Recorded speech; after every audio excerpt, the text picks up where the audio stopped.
What's up, Doc Mike? Today's topic for March 8, 2021. COVID-19 Real-Time Response, Dr. Laura HAMMITT. Thank you, Johns Hopkins Bloomberg School of Public Health. Rates of COVID-19 disease here on Navajo Nation are among the highest in the country. Children have been orphaned because of this virus. Elders have been lost.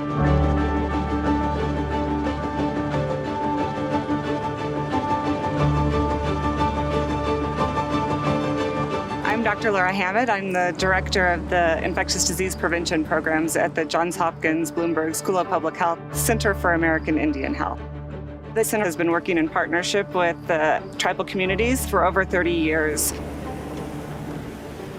Navajo Nation spans 17 million acres across New Mexico, Utah, and Arizona.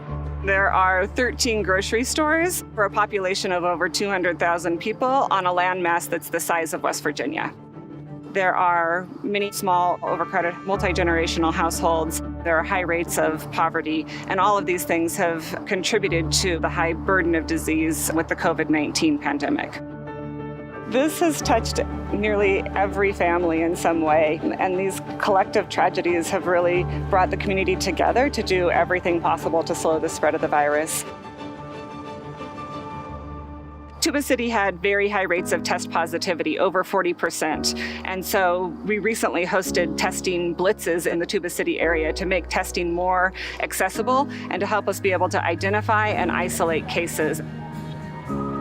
At the last blitz that we did, over 500 people lined up in cars, some of whom waited for more than 2 hours to get their testing done.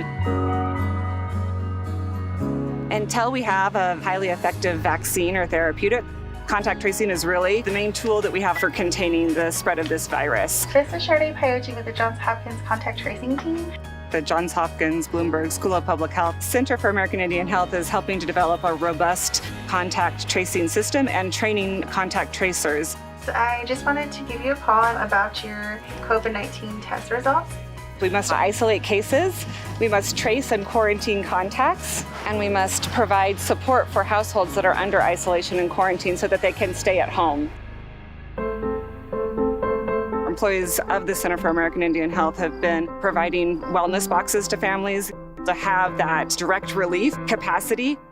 Our ancestors' prayers are still protecting us today. We feel that strength within. We all have an innate responsibility to each other and to our community, and I feel like that is what keeps us going. We're so excited to be partnering with CORE to help scale up home support services. It's incredibly important to actually give people the tools they need to comply with recommendations for quarantine and isolation. World Central Kitchen has been a huge partner in our response efforts here on Navajo Nation. They came and hired up a large staff of local employees and trained them on how to receive and repackage food supplies to be delivered to their communities.